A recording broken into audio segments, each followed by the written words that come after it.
right, welcome to another episode of the Couch Coaches, where we talk about everything going on in the world of sports at the time. And I will admit, after the first couple of games with the Warriors, that I was kind of hoping I woke up sick today so I could cancel this and we wouldn't have to hear Deacon Greg gloat and wear, I guess, what he just told us, all purple for the Kings because he doesn't have any purple gear. So appreciate that. That's very nice of you.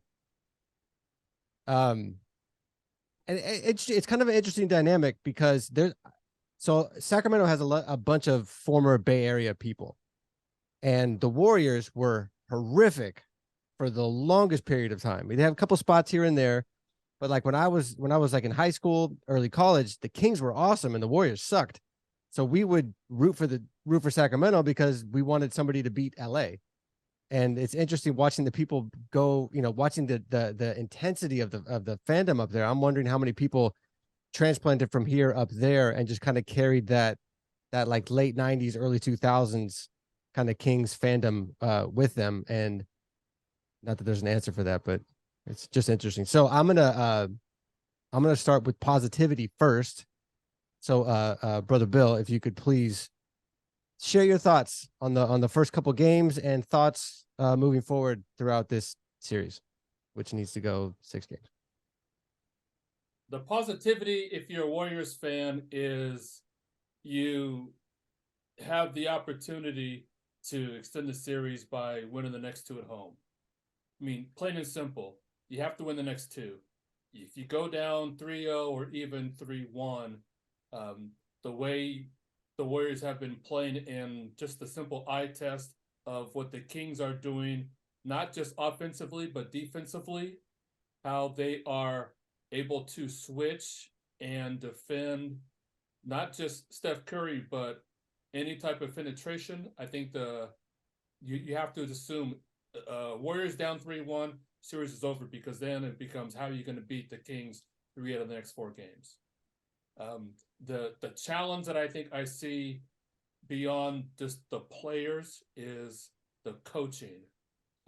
I have seen in other sports the decided advantage between the 2 head coaches of opposing teams, but to say that Mike Brown is out coaching Steve Kerr thus far is an understatement. That doesn't tell the whole story.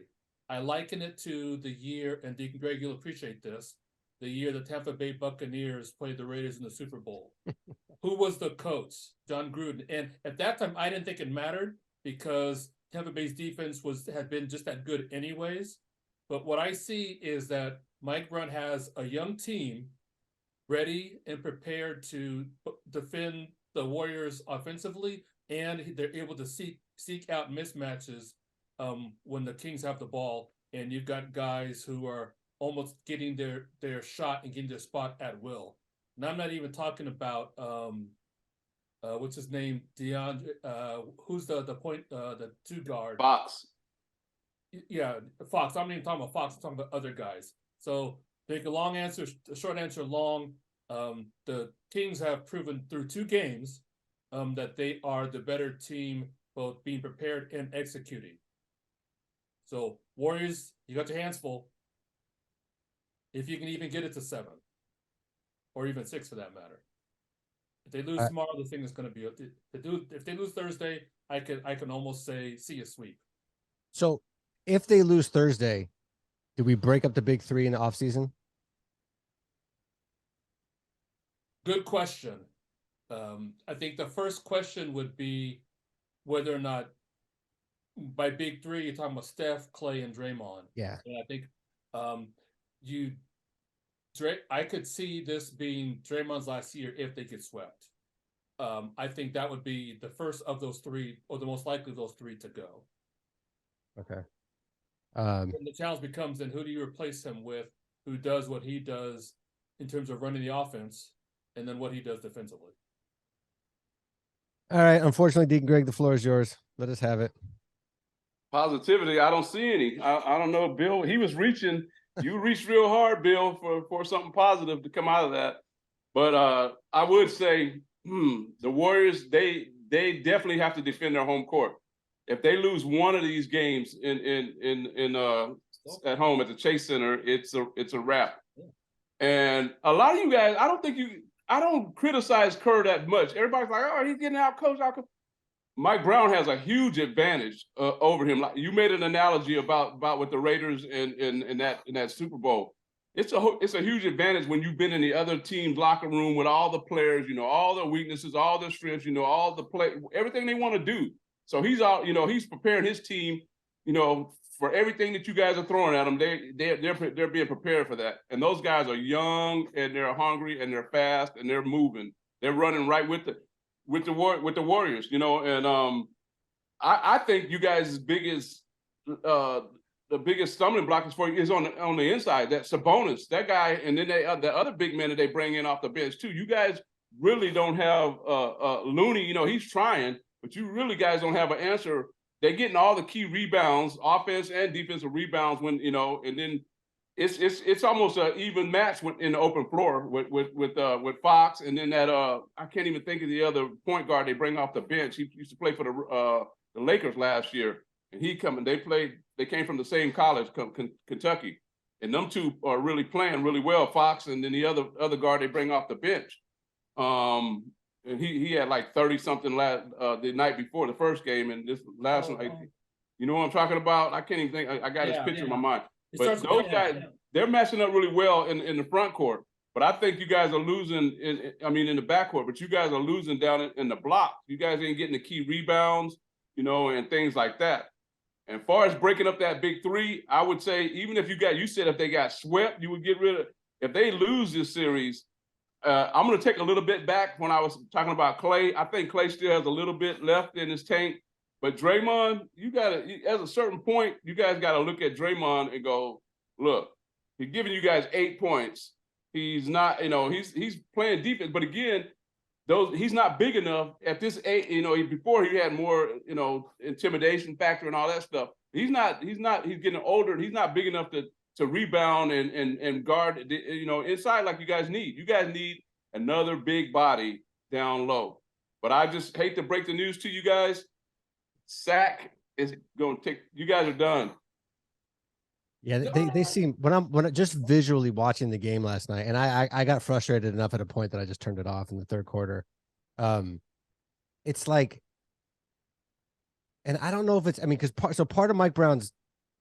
He knows the team. He obviously knows the team extremely well, but he does have a very hungry, young, very fast team, which it seems that we're kind of hard keeping up with. But it just looks like the strategy for us offensively is just, well, we're just going to wait until we get hot, and then we're going to get hot with threes because we're not going to really drive to the hoop, and then we're just like we're hanging in there, but we're just like not getting hot.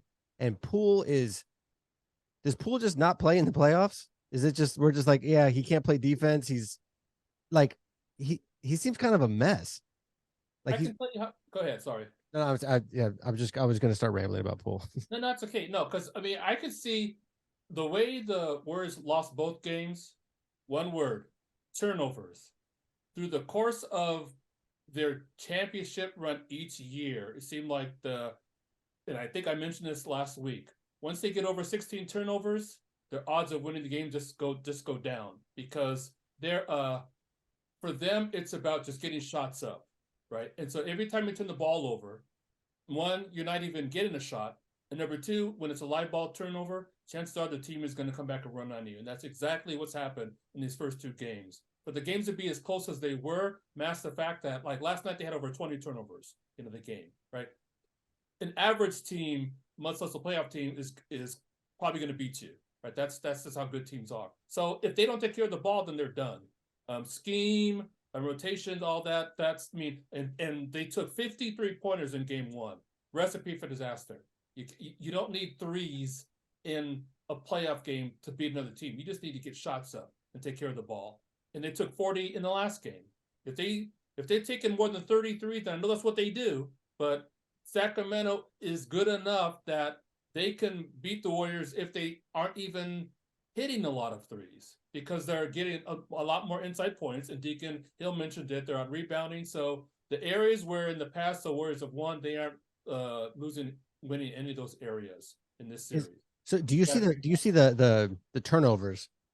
Do you see it as sloppy passing, or do you see it as great defense on their passing game, because that would be one instance where Brown really knows them is what are they going to do in this situation? So Curry's here, he's going to try to get it to this person, not that person, but he's going to he'll try to shake you off this way. So if he knows their tendencies for how they're going to pass to get out of a certain defensive coverage, then they're going to be in spots where the ball's going, as opposed to it looks sloppy when I'm watching it, but I'm wondering if that's part of the defensive strategy. It's just knowing how they pass. I think that could be a big part. That could be a big part of it, like you say, because they like to run off the screens, like do a lot of backdoor things and like that, and he can have his team prepared for that. But it's also, like you said, Deacon, and Brother Bill, is they like to play. The Warriors are a loose, free team, and they like a lot of movement. And they like that ball moving so fast. So it's kind of both ways. I don't know if they're not really in the passing lanes, and they're like stealing the ball off the pass. It's like a lot of turnovers, just not, especially with Pooh. Careless passes, not really taking care of the ball, just throwing the ball away. So, and then it's because they're trying to get their pace. They want to set their pace. They like to play at that fast pace. They like to move the ball a lot, but they're really careless with that ball. Really careless. And I tell you guys this also: Sacramento hasn't shot the ball. They're not playing their best game yet. I haven't seen them play a lot better. So, you guys better hope they don't get that going.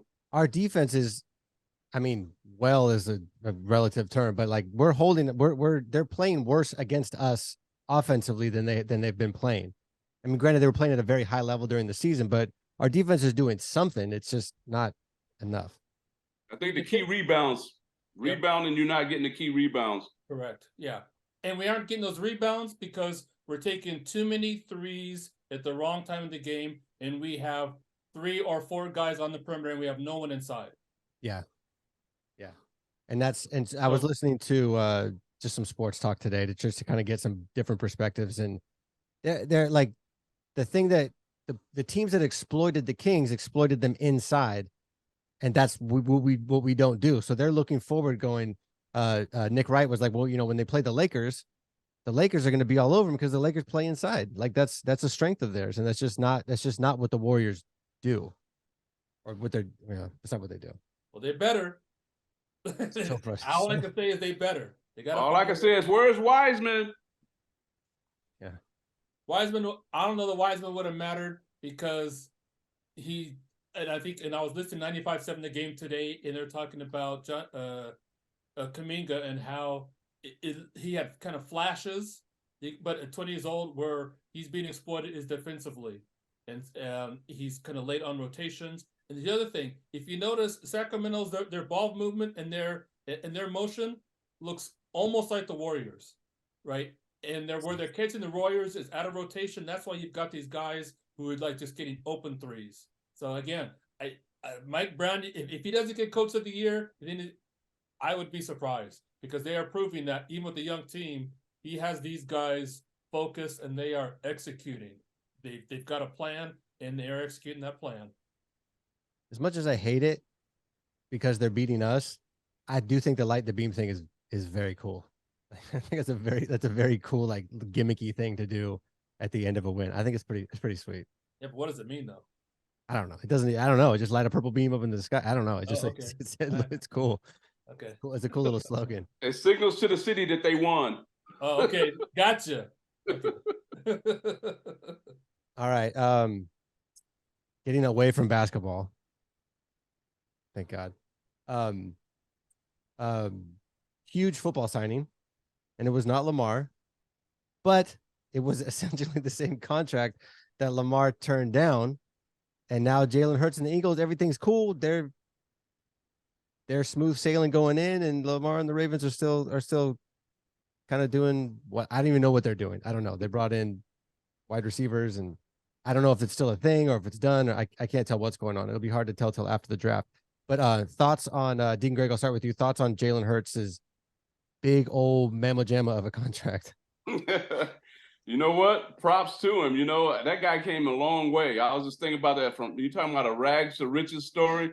I remember when he got benched and playing for Alabama, got benched for Tua, and then he transferred to Oklahoma. And then when he got drafted, I think he was like the 6th player picked in the first round, something like that. But and then everybody had their doubts. They didn't even think he could compete for the starting job, didn't think he was the quarterback. So, I mean, I give him heck of props. I was just looking at his stats, you know, that he had they say he had 3,701 yards passing. He had 22 touchdowns. Then he ran for 760 yards and 13 touchdowns. So wow. Well, and his best game was in the Super Bowl. I mean, Yeah. he killed in the Super. I mean, what do you? I mean, I'm sure he played great all season, but man, when he did that, Eagles are like, it's done. This is our dude. My only thing is with that is I know that they lost some players off that roster, and like you always say, when you invest a whole lot of money like that in one player, you got to kind of regroup with your team.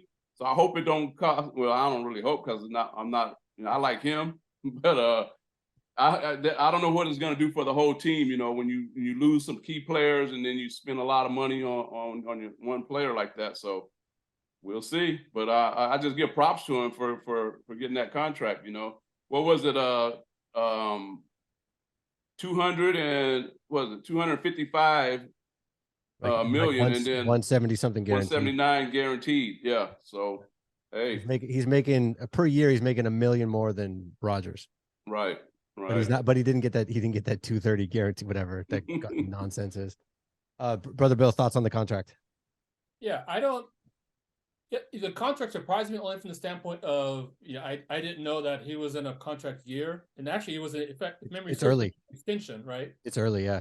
Yeah, and so I thought he had 2 years left on his current contract, or maybe it was just one. I guess I was surprised at the timing. That's all.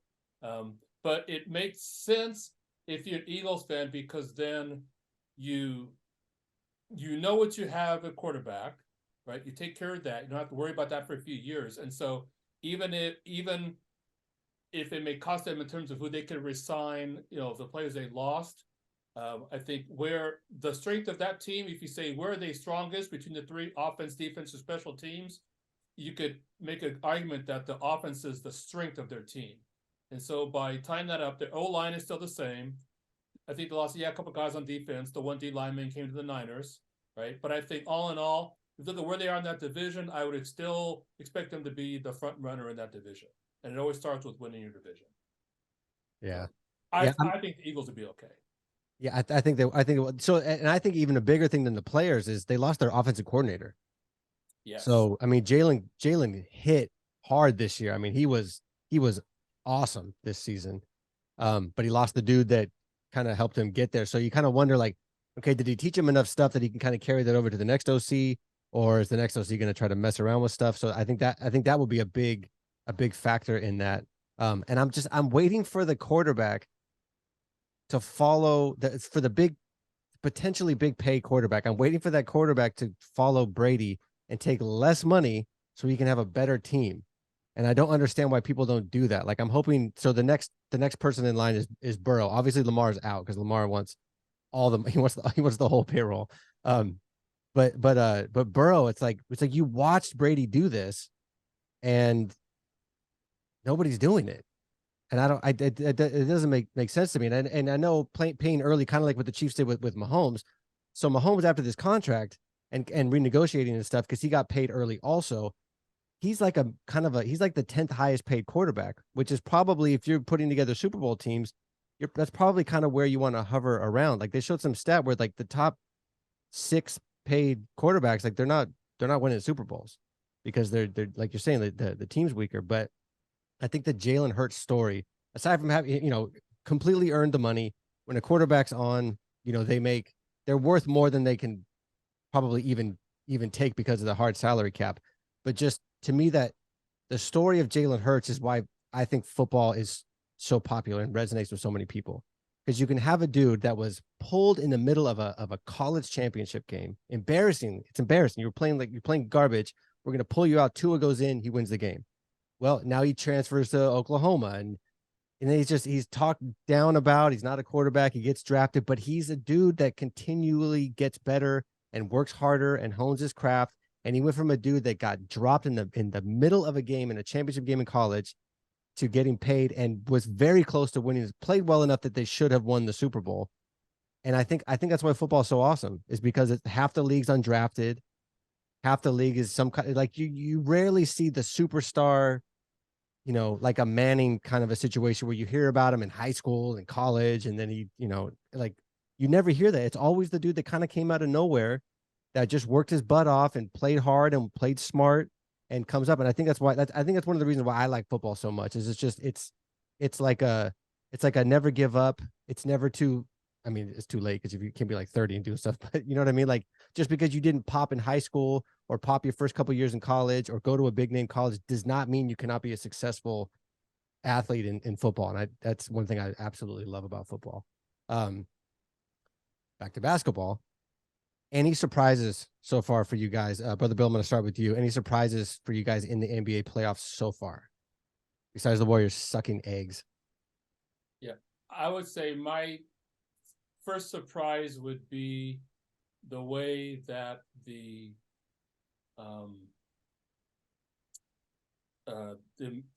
Miami Heat, not that they beat Milwaukee. You take, Giannis out the game, their best player, sure, makes it going to be tough.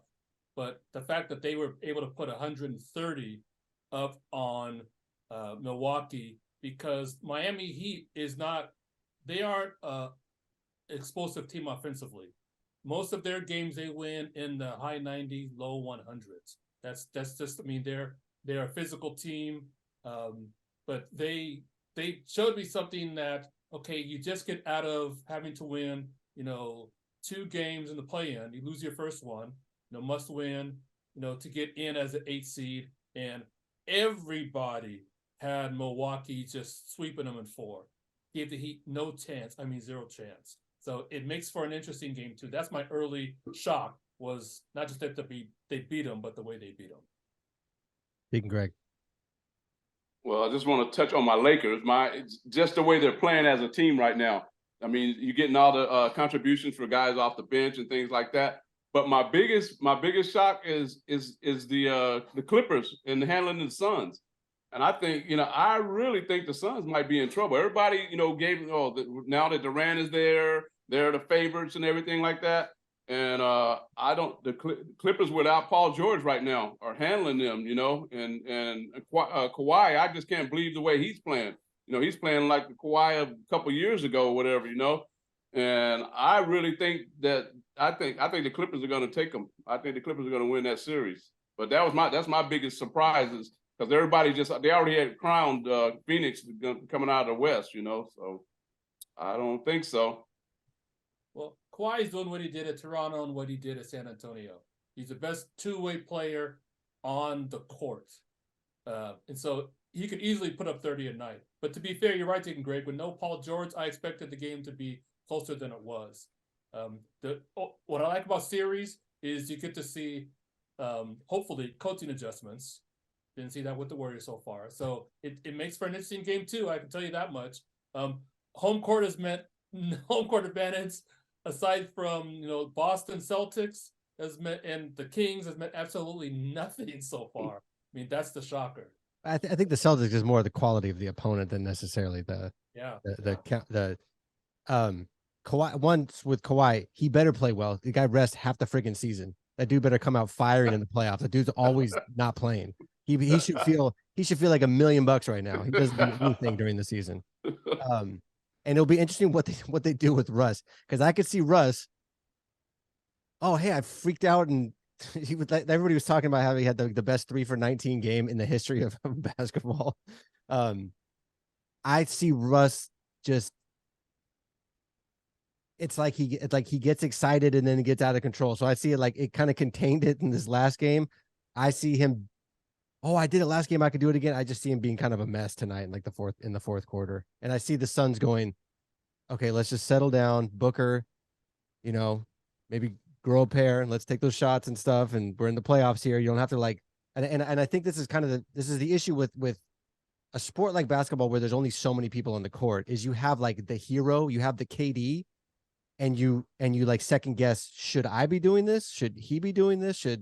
And I could see Booker, the way he was kind of apprehensive, I guess, in some moments. I could see that being a thing where it's like, am I the dude? Is he the dude? Or we like how do we, as opposed to when KD was like a warrior, it's like everybody felt everybody's capable of making that shot, and Booker's absolutely obviously capable of making the shot, but just kind of like holding back and not taking it, and I don't know. Well, the thing is they haven't played that much together though. See, Right. they haven't, they haven't developed a chemistry. And when you're talking about Westbrook, I don't see that because he shot horrible when he was like 4 for 19 or something like that. So you can't play any worse than that. But what he makes up for is on defense, his hustling and stuff. So he can always do that. He's gonna always do that, whether he's shooting the ball well or not. And that's what and the Clippers are letting him do that. And they like the way he pushed the pace. He pushes the pace really fast. But like his shooting is always going to be sporadic. You ain't never going to get prolific scoring out of him for as percentage wise. But his hustling, he's going to do that. He's going to bring that all the time. So I don't see any changes in that for him. So you see the Clippers kind of like you see Phoenix not being able to adjust well to the Clippers. Yeah. I just see like at this point of Russ's career, he knows that he's not that scoring guy no more. So, but he likes to try to intimidate people, and he wants to, and he's still got it in for Durant. He's still trying to get Durant, and Chris Paul, he wants to kill Chris Paul. So he's just doing that kind of stuff. Who doesn't? I saw him taking out his. Did you see him fire off on that fan at like halftime? That's such a weird dynamic of having players walk by fans at halftime. Like I know the Cowboys do that. It's like, are you just asking for something crazy to happen? He's yelling at some dude eating nachos on the couch. What are you doing, bro? Go into halftime and come back out and win the game. It's like yelling at this dude. Hey, but you know what? You guys didn't even touch on your boy Draymond stumping on a guy. What is that about? I mean, come on. Hey, What's man. He grabbed his leg. Well, two thoughts. Team Green. Sabonis grabs him by the ankle, doesn't let him go. Draymond has two choices. Either just let it go or send a message. He opted to send a message. Because let's face it. From Michigan. If you are, and he said that was the second time he did it. There was no need for Sabonis to grab him by the ankle and hold. Absolutely no reason. Right? And Draymond retaliated. Do I think you should have? You could make the argument that, okay, you're going to grab my ankle, try to twist it, then guess what? You're getting my foot in your chest. Absolutely. Because here's why. Because at some point, you have to send a message to someone that you're not going to be intimidated. And the Warriors were getting, I don't say bullied, but they were being out-physicaled, right? The only problem with that is it was a moment in the game where the game was still up for grabs. That's the only issue I have with it. But I understand why Draymond did it. And just if the league decides to suspend him, they didn't. They said no.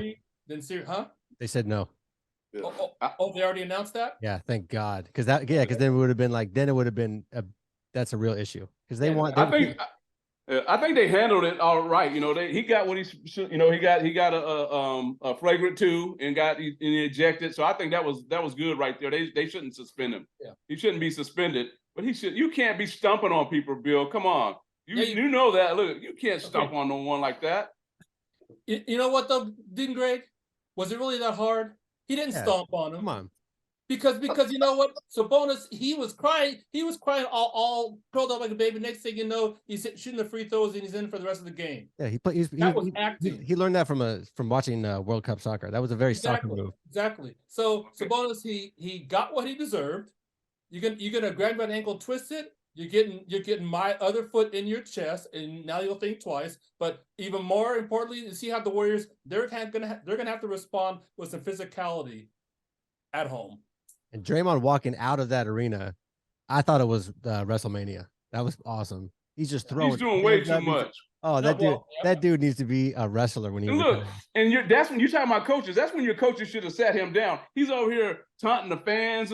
Hey, you get over here. You sit right over here. What are you doing? Yeah, let's fire him up so they can blow us out the last few minutes of the game. It all sets up for Game 3 now. Game 3 and 4 for all the marbles, and we're gonna see whether or not the Warriors and the coaching staff are serious about trying to get back in the series. Yeah. So real quick, talking about like the future of the Warriors, and they got the old guys and the young guys aren't really like Poole's not that dude. Is Myers back next year? Or do you want Myers back next year?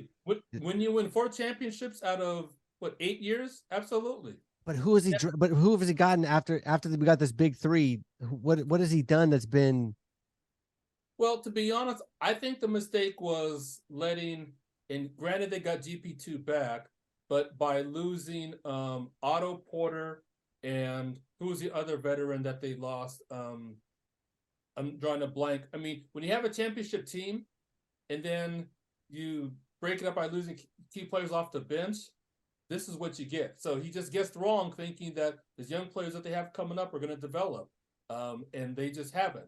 Does that cost him his job? No, but they're going to have to retool.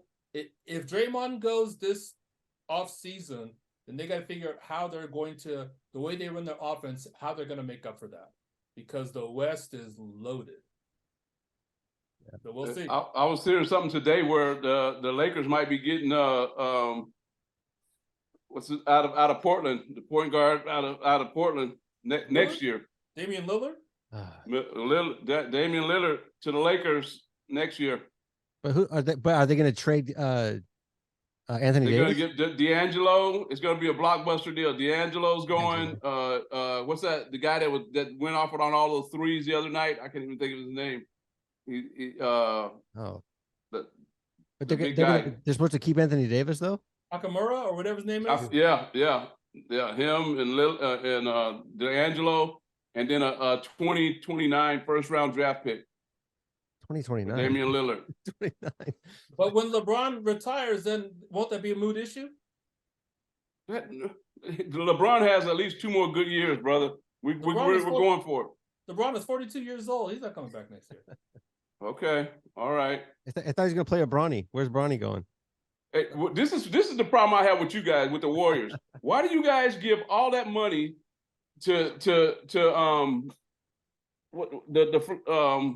what's his name? The on the bench, the one that Draymond punched. Poole. You give him this big old contract, and then that guy needs to be in your starting lineup. If you have that much faith in him to give him that much money, you gotta insert him. He could play, but he's not. Fast. You guys not putting I don't think they put the faith in him. They want him to carry that. They want him to carry the second team when he comes in off the bench. And that's why he has that attitude. He wants to be like Curry coming in with the second team and play like. Good. But but if he played on the same floor with Curry in the starting lineup, I think you get more out of him. I really do. And I think he would gradually get into where he needs to be. Coming off the bench like that, not going to happen. I don't think they like him. I mean, why do you give him that money? That's why Myers may not be back. I get the vibe that he's not like well liked. Well, I can tell you why he doesn't start, because he's a a defensive liability. So against the Sacramento Kings starters, they're going to exploit that. Their starters are going to exploit him every time he's on the court. So you have to bring him off the bench in hopes that when the Kings go to their bench, which thus far has been playing as well as their starters anyways, hopefully that he has a better chance offensively against the Kings bench players. The other issue with starting him is, okay, so who's going to be your starting 5? You're going to have Steph, Clay, Poole, Looney, and Wiggins. Then what's going to happen to your bench then? Who are you going to figure it out? Huh? You got to figure it out. And you're talking about his defense. I can remember a young Steph Curry was a heck of a defensive liability, and they played him till he developed into a steady guy on defense. You got to go with these guys. Yeah, we weren't very good then either. Who? We were. I mean, like when Curry was developing, that was before we really hit. Yeah. He was same as Poole. Same as Poole. They're the same guys. Yeah, but the Warriors have the same issue that the Niners have. We got to win right now. We don't need you to develop. We need you to win. We need to be good now, this second. Ain't gonna happen. No pool party this playoffs. It's a wrap. Game 3 for all the marbles, and then it's Game 4 for all the marbles. That's all we got. I mean, if you think about it, 2 years ago when Phoenix got up 2-0 against the Bucks, some people were already crowning the Phoenix Suns. And what happened? Milwaukee went and won 4 straight. Yeah, the Kings did what they had to do. They won at home. Now it's the Warriors' turn to win at home. Yeah, it's that physical thing. It's the wear down. Do we have the ability to wear down this very fast, already kind of physical team? Let me answer that for you. I knew your answer. You didn't have to answer it. I already knew that. Take care of the ball. Starts with taking care of the ball. All right. Well, I would love to say, like, I hope the Lakers lose tomorrow, but I'm actually going for the Lakers because I can't stand Memphis and any of their players. I expect Memphis to bounce back. Oh, actually, John Moran, I think his status was still questionable as of Still today, up in the right? air, yeah. Yeah. But they're a team that plays. But I mean, you have that like hero ball dude on your team. If you have a well constructed team, a lot of these guys play better without the hero ball guy. So I could see them coming out and playing probably better than they did last game. Because to me, the last game, the Lakers were just kind of feeling stuff out, and they still dominated them.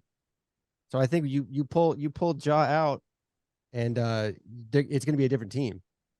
Matchup wise, the Lakers have the advantage at key positions. Just hands down. And I'm not, obviously I'm not a Lakers fan, and I'm not, and let me say this real quick, I'm not because of the way they did Phil Jackson. They had a championship team, championship coach, let him go, and they brought in, what's the guy from the Phoenix Suns? Awful coach. They just destroyed the team. And that's when I said, well, I guess I'm done even remotely rooting for the Lakers. So sorry, Lakers. And that's the way I felt about the Warriors where they did Mark Jackson. I felt the exact same way, Bill. So we're here on that. Okay. Okay. Touche. All right, we're running out of time. I will say Mark Jackson has not been hired by anybody since the Warriors, so I don't know if the Warriors made such a bad move. He's been not doing any coaching. So okay, so hopefully I'm crossing my fingers that we have a positive Warriors podcast next week, but we'll see. I'm assuming we'll have a positive Lakers one, so congratulations in advance, Deacon Greg. Hopefully Warriors are too, but we are out of here. See you guys next week.